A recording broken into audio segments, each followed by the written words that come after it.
갈라디아서 2장 우리가 저번 주에 10절까지 봤어요. 그죠?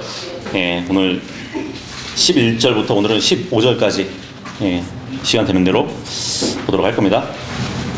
여러분들 실수 많이 하나요? 예. 네. 제일 많이 하시나 보네. 예. 뭐 누구나 여러 가지 크고 작은 실수를 하죠. 근데 왜일까요? 우리가 완벽하지 않기 때문에, 그죠? 완벽하지 않은 우리에게는 실수라는 것은 당연할 것이에요. 그죠? 그래서 혹시 여러분 각자가 했었던 실수 중에 예, 기억나는 것이 있으신가요? 너무 많은데 헤아릴 수 없는 거죠? 예. 그러니까 돌이켜 생각해 보면은 그냥 웃을 수 있는 실수도 있겠지만 그렇지 않은 실수도 있을 것이에요. 그죠? 잊어버리고 싶은 기억도 있을 거고요. 창피했던 경험, 또 정말 어처구니가 없었던 실수. 지금 생각해도 막 얼굴이 뜨거워지는, 내가 그때 왜 그랬을까 이렇게 후회되는 일도 있어요. 완벽하지 않고 예, 우리에게 지우고 싶은 과거가 있는 것은 당연한 일이에요. 예. 근데 그런 과거를 요즘 말로 뭐라 그러죠? 흑역사라고 그래요. 잊고 싶을 만큼 부끄러운 과거를 흑역사라고 한단 말이에요.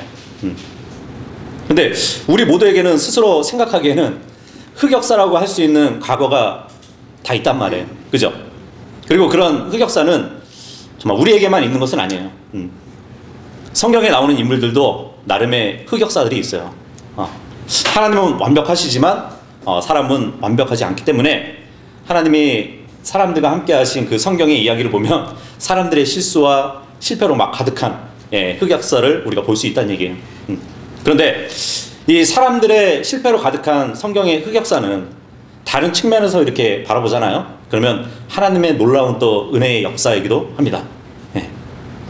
하나님이 실수투성이인 사람들을 통해 가지고 예, 하나님의 뜻을 이루시고 또 하나님의 크고 놀라운 그러한 계획을 예, 성취해 가시기 때문이에요. 우리 각 사람의 인생을 생각할 때도 예, 그럴 것이에요. 우리가 스스로 생각하기에는 흑역사라고 이렇게 할 수 있는 수많은 일들이 있지만 하나님은 자신의 권능에 따라서 예, 그 일을 사용하고 계시거든요. 그러니까 하나님의 선하신 뜻을 이루어 간다는 얘기예요. 부족하고 예, 완전하지 못한 우리들을 통해서. 예. 근데 오늘 이제 우리가 살펴볼 본문도 마찬가지거든요. 베드로의 흑역사예요. 예.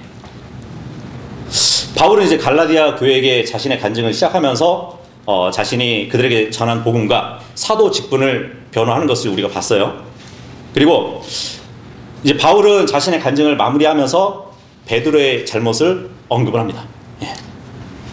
그러니까 베드로의 입장에서는 어쩌면 지우고 싶은 예, 각오일 수도 있는 사건인데 바울은 이 사건을 갈라디아 교회에 보내는 편지를 기록하면서 그것을 또 담고 있어요. 그래서 우리가 지금 이 갈라디아서를 통해서 베드로의 흑역사를 예, 볼 수 있게 된 것이에요. 베드로의 입장에서는 바울 형제 그것만은 그건 아니지 그렇게 할 수도 있지만 자신도 서신을 쓸 때 성령의 도움을 받아서 기록을 했잖아요. 따지려면 예, 하나님께 따져야겠죠. 그죠? 그러면 왜 바울이 자신의 잘못도 아니고 다른 사람의 잘못을 기록했을까요? 베드로보다 자신이 뛰어나다는 것을 알려주려고 그랬을까요? 아니에요. 예. 우리라면 충분히 그럴 수도 있겠죠. 네. 아마 나 같으면은 선홍 복음으로 해가지고 여러분의 실수를 아마 5장에 걸쳐가지고 기록을 할 수 있었을 거예요. 하지만 반면에 필그림 점서 해가지고 누가 나에 대해서 기록을 했다면 10장에 걸쳐가지고 아마 나왔을 것 같아요. 예. 어쨌든 예, 우리가 보는 갈라디아서는 하나님의 말씀입니다. 예. 바울이 이 사건을 통해서 예, 우리에게 주려는 교훈이 있다는 것이에요. 그럼 그 교훈이 무엇인지 예, 본문을 우리가 살펴보면서 생각해 보도록 하겠습니다. 11절 예, 한 목소리로 읽어보도록 하겠습니다. 시작. 그러나 베드로가 안티오크까지 왔을 때 그가 비난을 받아야 했으므로 내가 그 면전에 대고 그에게 대항하였노라. 예. 바울이 예루살렘을 방문해가지고 예루살렘의 사도들을 만났어요. 근데 그 사도들을 만난 후에 어느 정도 시간이 흘렀습니다. 그리고 이번에는 예루살렘에 있던 베드로가 안티오크를 방문을 해요. 예. 정확히 언제 어떤 목적으로 안티오크를 방문했는지 그건 알 수 없지만 베드로가 이방인 선교의 중심이었던 안티오크에 온 것은 좀 의미 있는 일이라고 볼 수 있겠죠. 그리고 예수님의 수제자라고 불리고 유대인의 사도고 또 기둥같이 여기던 이 사도 베드로가 이방인 교회를 할 수 있는 안티오크를 방문했다는 얘기예요. 근데 충격적인 것은 이 방문 중에 베드로는 바울에게 책망을 받아요. 예. 그래서 이렇게 보면 사도들도 완벽한 사람이 아니라는 것을 알 수 있겠죠.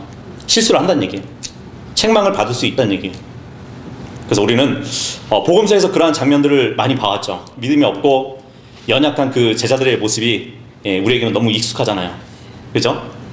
그래서 바울이 베드로를 책망했다는 것에 대해서 우리는 별로 놀라지 않을 수 있어요. 지금까지 우리가 바울을 보고 또 베드로가 어떤 인물인지 이미 다 알고 있잖아요. 그래서 바울이 베드로를 책망했다는 것이 뭐 그럴 수 있겠다 이렇게 생각할 수 있다는 얘기예요. 바울 같은 경우는 여러 성경을 기록했고 복음을 위해서 자신의 삶을 헌신했고 복음의 진리를 강력하게 전했던 인물이잖아요. 그죠? 철저하고 강직한 그런 성품을 가졌던 사도인 반면에 베드로 하면은 우리가 생각하는 것은 예수님은 3번 부인하고 실수가 많았던 그죠? 그러한 인물로 볼 수 있단 말이죠.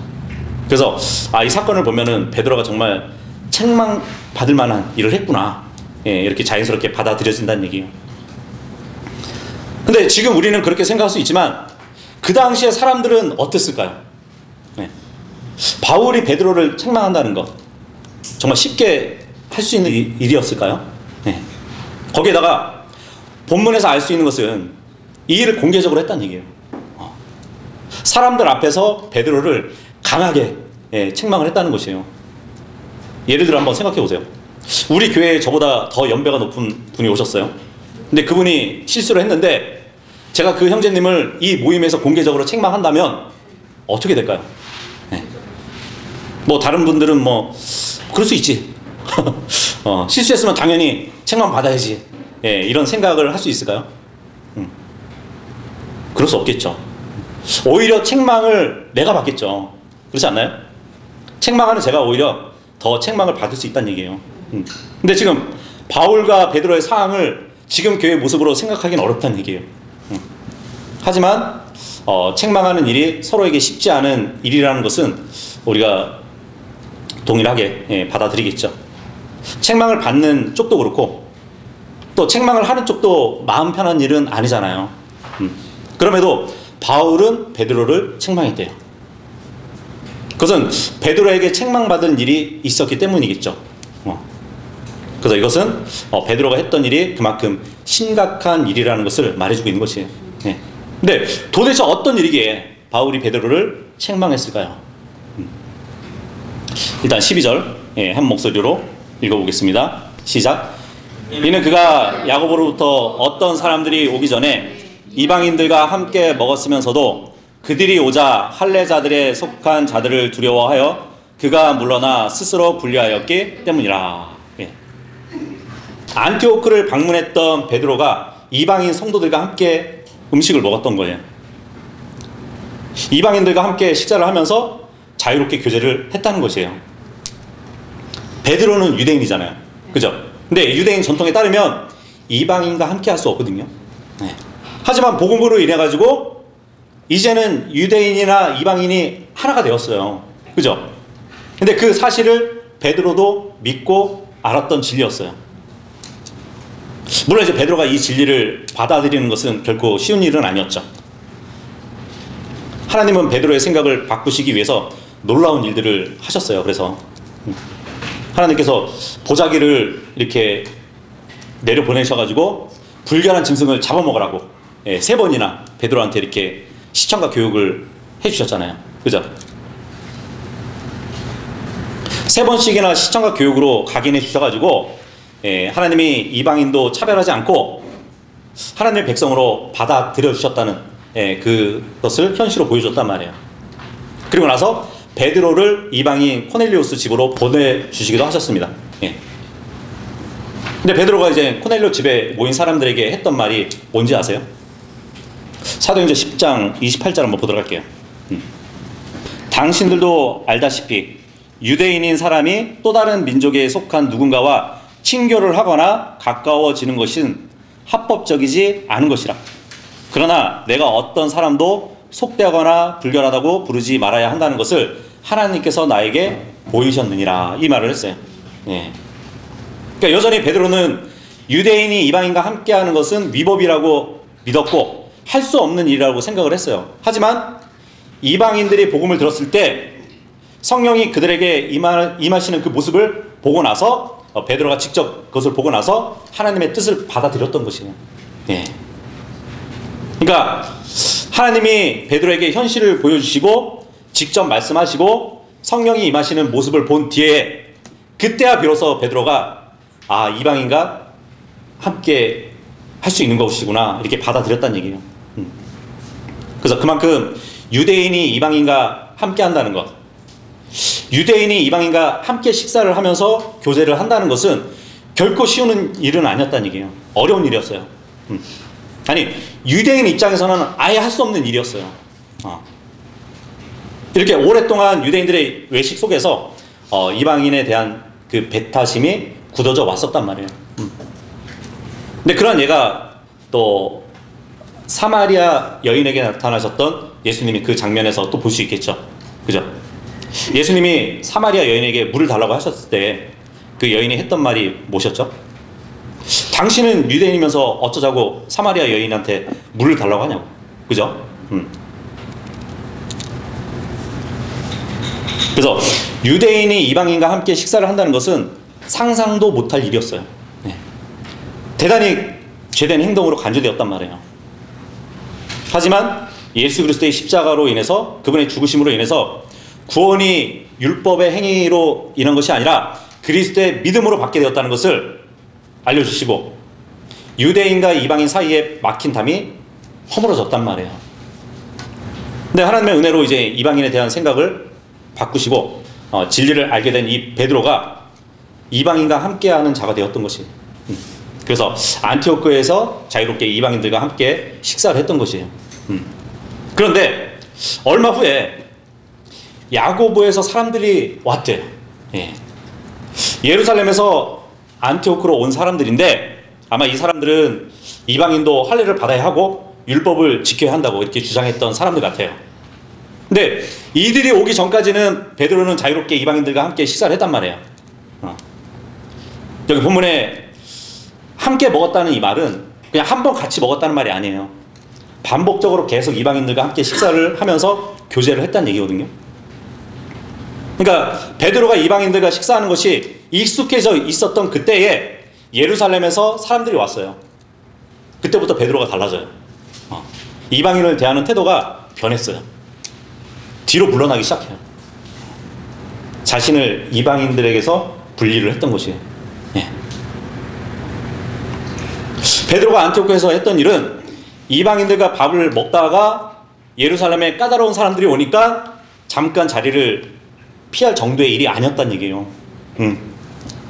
이것은 하나된 교회를 쪼갤 수 있는 일이에요. 그죠? 어떻게 보면 복음의 율법을 추가할 수 있는 위험한 일이었어요.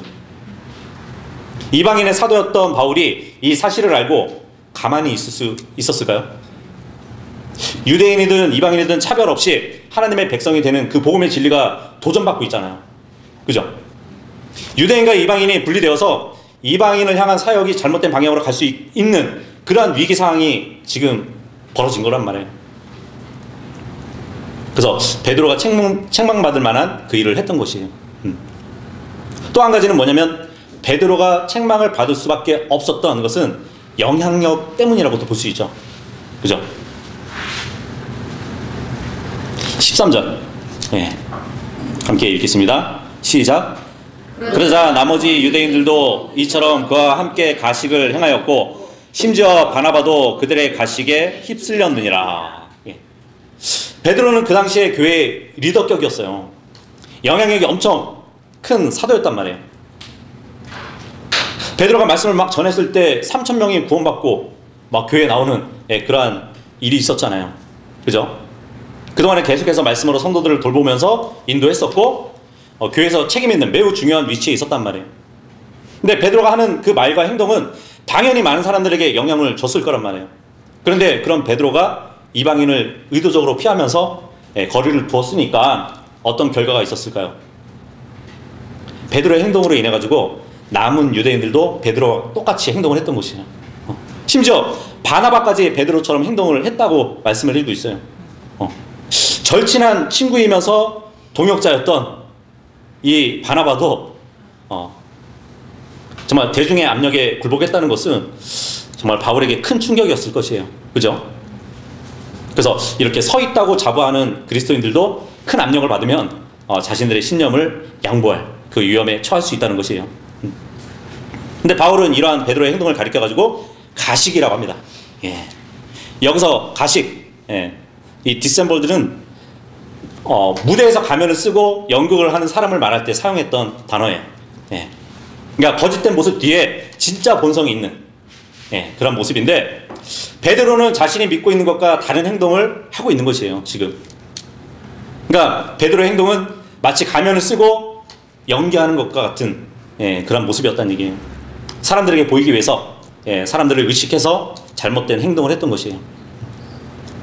그리고 베드로의 행동은 다른 사람에게 또 영향을 주었다고 합니다. 그러니까 다른 사람들도 그러한 가식에 빠졌다는 얘기예요. 그래서 복음을 통해 식탁에서 유대인과 이방인이 하나 되었는데도 불구하고 베드로의 행동으로 인해 가지고 이제 이전처럼 분리가 돼버린 거예요. 유대인이 이방인들과 교제하는 것을 피하게 된 것이에요.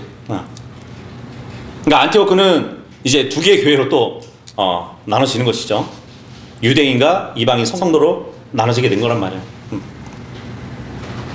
근데 이런 분리는 이방인들에게 율법을 따르도록 요구하는 것과 같은 것이에요. 그러니까 쉽게 말하면 우리와 함께 하려면 우리와 교제하고 진짜 하나님의 백성이 되려면 우리처럼 유대인이 되어야 돼. 이런 것과 마찬가지라는 얘기예요. 근데 이런 것을 바울이 용납할 수 없었던 것이죠. 그래서 바울이 모든 자 앞에서 베드로에게 이렇게 말합니다. 14절 읽겠습니다. 시작. 그러나 내가 그들이 복음의 진리에 따라 올바르게 살아가지 아니한 것을 보았을 때 그들 모두 앞에서 내가 베드로에게 이가 말하였더라. 네가 유대인일지라도 이방인들의 방식을 따라 살고 유대인들처럼 살지 아니하는데 어찌 네가 이방인들에게 유대인처럼 살라고 강요하느냐. 그러니까 베드로의 행동은 자신은 율법에서 자유를 얻어가지고 유대인답지 않게 살면서 이방인들에게는 유대인처럼 살라고 그러는 것이에요. 그러니까 이 문제는 조용히 다룰 수 있는 문제가 아니었다는 얘기예요. 공개적인 일이었기 때문에 공개적으로 처리를 했어야 돼요. 많은 사람에게 영향을 주었고요. 분명히 짚고 넘어가야 할 문제였기 때문에 바울이 모든 자 앞에서 베드로를 책망했던 것이에요. 그러니까 베드로가 했던 일에 대해서 바울의 책망을 요약하면 이런 것이거든요. 베드로는 복음의 진리를 따라서 바르게 행하지 않았다는 것. 베드로는 복음의 진리를 행하지 않은 것이란 말이에요. 그러니까 바울은 복음의 진리가 항상 갈라디아 교회 가운데 있게 하려고 복음의 진리를 따라서 바르게 행하지 않았던 베드로의 흑역사를 지금 기록하고 있는 것이에요. 그래서 바울은 베드로를 책망했던 그 사실을 말하면서 갈라디아 교회와도 무관한 일이 아니라고 지금 알려주고 있는 것이에요. 즉 갈라디아서를 쓰는 그 중간에 베드로의 책망이 들어간 거잖아요. 이 베드로의 책망이 너희 갈라디아 교회와도 무관한 일이 아니라고 지금 경고하고 있는 것이에요. 그래서 갈라디아 교회는 이 서신을 읽으면서 베드로의 입장이 되어가지고 베드로가 받았던 그 책망을 마치 자신들을 향한 책망으로 받아들였을 것이에요. 또 베드로는 예루살렘에서 바울의 복음을 듣고 우리와 같은 복음이라고 그 사역을 인정했었잖아요. 그러면서 친교의 오른손을 나눴대요. 서로의 복음이 일치한다고 분명하게 말을 했단 말이에요. 그런데 그랬던 베드로가 안티오크에 와서는 지금 무엇을 하고 있죠? 모순되는 행동을 지금 하고 있는 것이에요.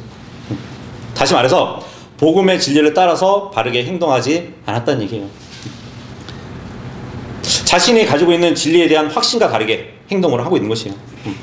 가식적인 행동을 하고 있다는 얘기예요. 자, 그런데 갈라디아 교회는 어땠죠? 갈라디아 교회도 바울이 전한 복음이 진리라고 받아들였어요. 시작은 좋았죠. 그런데 바울이 떠난 뒤에는 거짓 형제들이 딱 들어와서 다른 복음을 전하니까 그 복음이 진리라고 그 다른 복음을 따랐던 것이에요. 그러니까 갈라디아 교회도 베드로처럼 진리를 따라서 바르게 행하지 않았던 것이에요. 진리를 따라 바르게 행하는 것은 진리를 따라서 똑바로 걸어가는 것, 진리의 그 걸음을 맞춰서 걸어가는 것을 말하는 것이에요. 뭐 상황에 따라서 이렇게 했다가 저렇게 했다가 때와 장소에 따라서 바꾸는 것이 아니라 진리가 말하는 대로 그 진리에 맞춰서 똑바로 걸어가는 것, 나의 삶을 그 진리에 따라서 바르게 정돈해 나가는 것, 이것을 말하는 것이거든요. 그래서 이 진리라는 것은 지식이 아니에요. 진리라는 것은 지식으로 시작하지만요, 지식으로 끝나지는 않아요. 이 진리라는 것은 우리의 삶의 기준을 제시해 주잖아요. 그죠? 삶의 실천으로 나타난단 말이에요. 그래서 삶의 모든 영역에서 진리가 내가 가야 할 방향이 되고 내가 따라야 할 지침이 되는 것이에요. 그래서 우리가 할 일은 계속해서 복음의 진리 가운데 거하고 계속해서 복음의 진리를 따라 살아야 되는 것이란 말이에요. 그러기 위해서 우리가 조심해야 할 것이 있어요. 베드로는 왜 복음의 진리를 따라서 바르게 행하지 않았을까요? 왜 가식적이고 이방인과의 교제를 피하기까지 그 자리에서 물러났을까요? 무엇 때문에 그렇게 했을까요? 몸에 이제 이 습관이 배해가지고 고정관념. 고정관념. 여기 12절에 나와요. 12절을 보니까 할례자들에 속한 자들을 두려워하여 그가 물러나 스스로 분리하였기 때문이라고 해요. 무엇 때문이라고요? 두려움 때문이래요. 그러니까 베드로가 두려워했던 거예요. 우리가 진리를 따라서 바르게 행하려고 할 때, 우리가 똑바로 걸어가려고 할 때 우리의 발목을 잡는 것이 있어요. 그것이 바로 두려움이에요. 두려움이라는 것은 우리를 움츠러들게 만들죠. 그리고 진리를 따라 살기를 주저하게 만들어버려요. 타협하게 만들고요, 머뭇거리게 하고 다른 것을 따르게 한단 말이에요. 내가 믿고 있는 것과 다른 것을 행하도록 그렇게 만든다는 얘기예요. 내가 알고 있는 것을 실천하지 못하도록, 그렇게 살지 못하도록 방해하는 것이 바로 두려움이에요. 잠언서 29장 25절에 뭐라고 말씀하시죠? 사람을 두려워하는 것은 올무를 가져오느니라 그래요. 지금 베드로는 사람들을 두려워해가지고 마귀의 올무에 스스로 빠진 것이에요. 그렇다면 이 상황을 즐기고 보는 자가 누굴까요? 마귀겠죠. 아니, 저 정도 수준으로 내 자식들을 이겨갈 수 있겠어? 그죠? 그리고 두려움이라는 것은 전염이 된대요. 그런 말이 있잖아요. 두려움은 전염병이라고. 그러니까 두려움이라는 것은 단순히 개인적인 감정을 넘어서가지고 다른 사람에게 영향을 미쳐요. 특히 전쟁에서 그러겠죠. 전쟁에서 한 병사가 두려움을 가지면 그 옆에 있는 병사들도 두려워하게 되거든요. 근데 베드로 주변에 있던 유대인들이나 또 심지어 바나바까지 가식에 휩쓸렸대잖아요.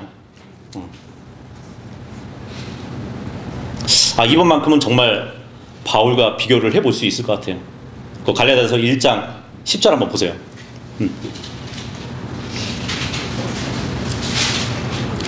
갈라디아서 1장 10절을 보면, 그러므로 내가 지금 사람들을 설득하는 것이냐, 아니면 하나님을 설득하는 것이냐, 아니면 내가 사람들을 기쁘게 하려고 애를 쓰는 것이냐, 이는 내가 아직도 사람들을 기쁘게 한다면 나는 그리스도의 종이라 불려서는 안 되기 때문이라. 그죠? 바울은 사람의 눈치를 보지 않는 사도였어요. 베드로가 왜 예수님을 3번씩이나 부인했는지 아세요? 두려워서 그렇게 했던 것이에요. 왜 베드로가 이방인과 함께 먹다가 자리를 떠났다고요? 두려워서 그랬던 것이에요. 왜 우리가 주님께서 나를 사랑하는 것만큼 우리가 주님을 살아가지 못할까요? 왜 우리가 말씀에 따라서 순종하지 못하고 우리가 헌신하지 못할까요? 두려움 때문이에요. 손해가 있을까봐, 두렵고 어떤 문제를 만날까봐, 알 수 없는 미래가 두렵고요. 뭔가 어려움이 생길까봐 하는 두려움 때문이에요. 뭐 실패가 두렵고 내가 원하는 대로 되지 않을까봐 두려운 것이에요. 그러니까 두려움이라는 것은 우리에게 들어오면 우리가 정상적으로 생각하지 못하게 만들어버려요. 그래서 두려움에 빠지면 우리는 우리의 현실과 상황을 실제보다 더 어렵게 봐요. 하나님을 봐야 되는데 우리 주변만 본다는 얘기예요. 그래서 결국 실수하기도 하고 잘못된 선택을 하기도 한다는 얘기예요. 여러분은 진리를 따르려고 했을 때 무엇이 두려움이 되세요? 소중한 것을 잃을까봐 두려운가요? 사람과의 관계가 어려워질까봐 두려운가요? 아니면 재정적으로 어려움이 생길까봐 두려운가요? 괜히 몸이 피곤해지고 힘들어질까봐 두려운가요?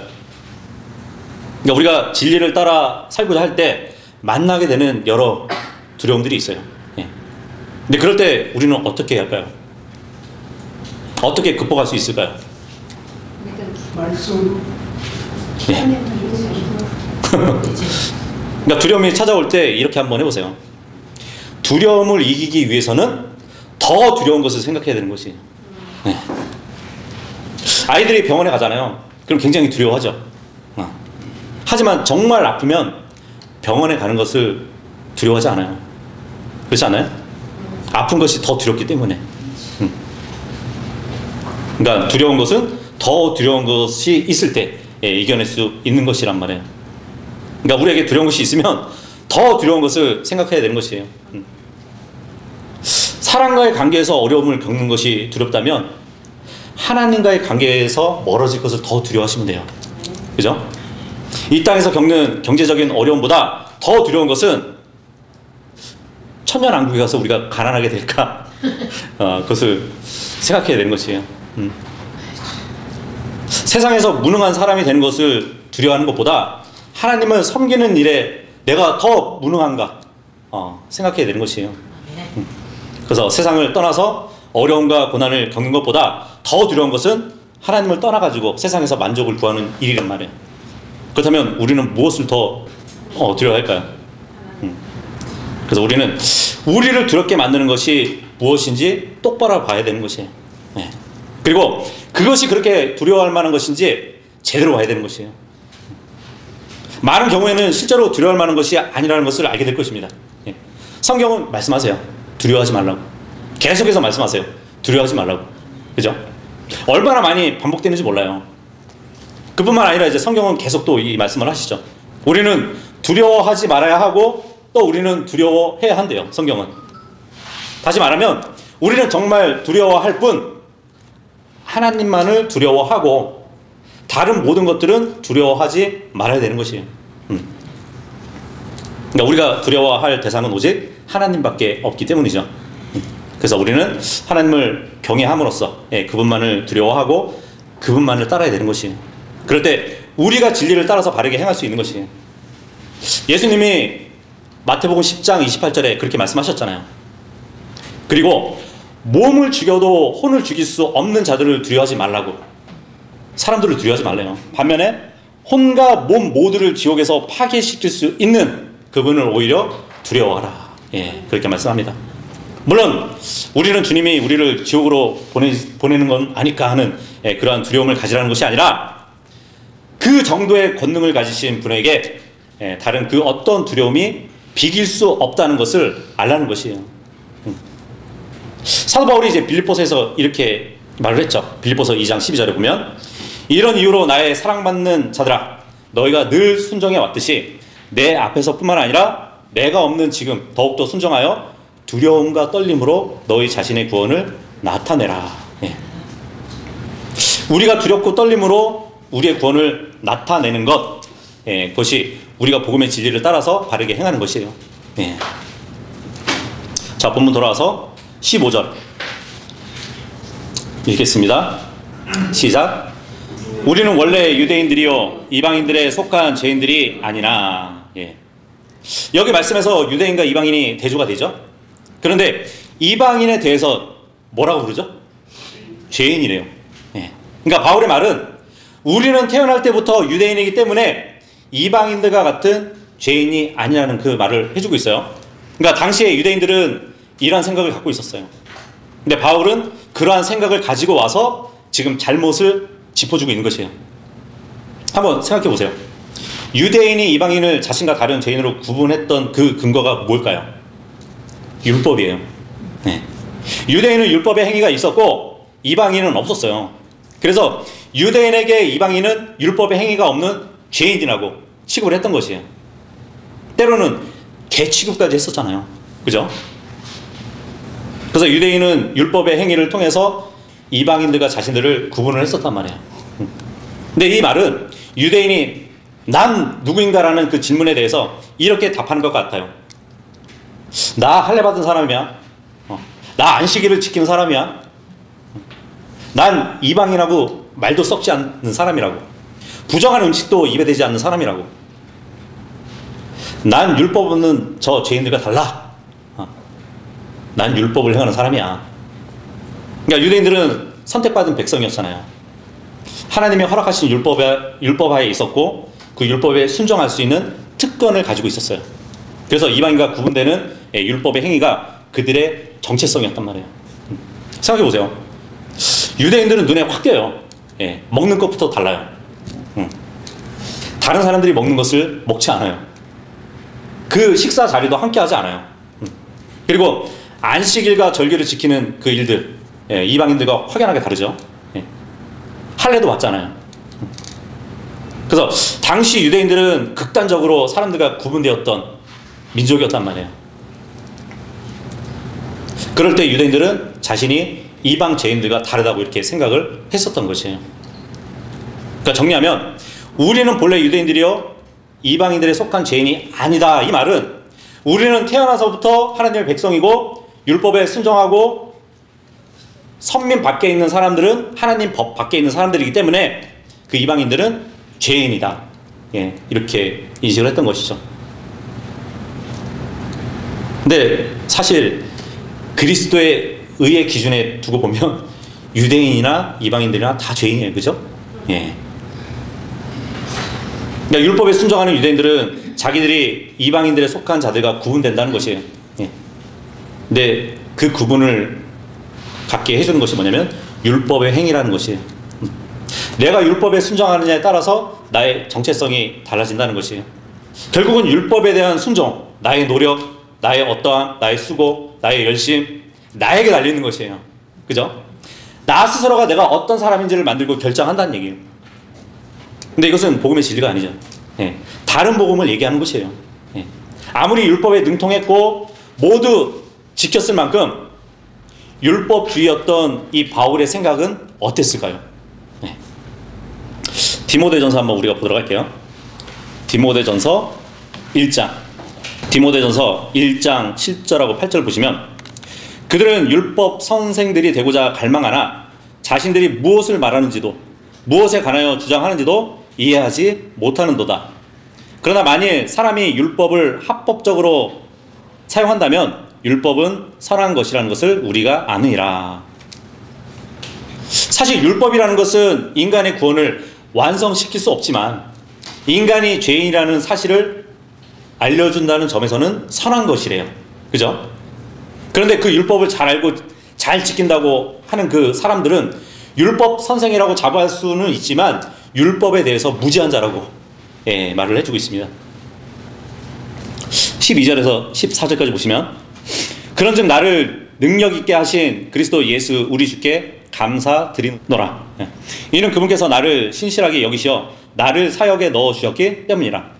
이전에 나는 신성 모독하는 자요 박해하는 자요 해치는 자였으나 내가 자비를 얻어냈으며 내가 믿지 아니한 가운데서 무죄함으로 그것을 행하였던 까닭이라.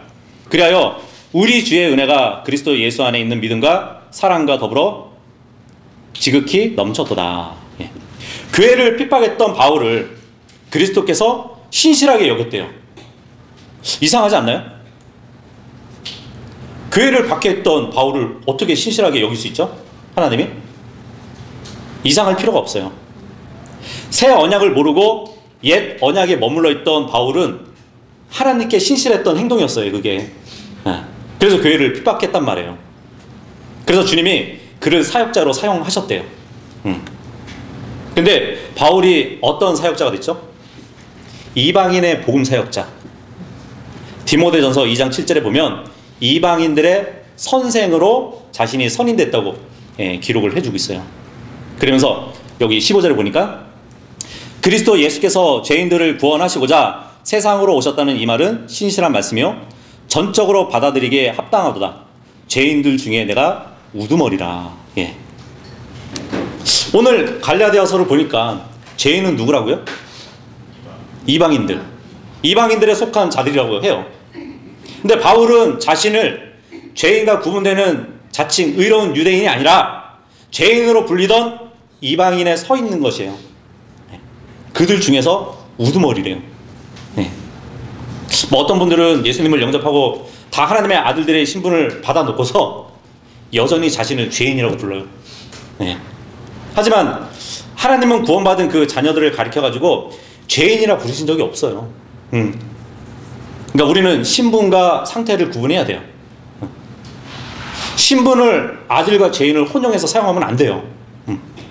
그래서 많은 분들이 바울의 고백을 들어보라고.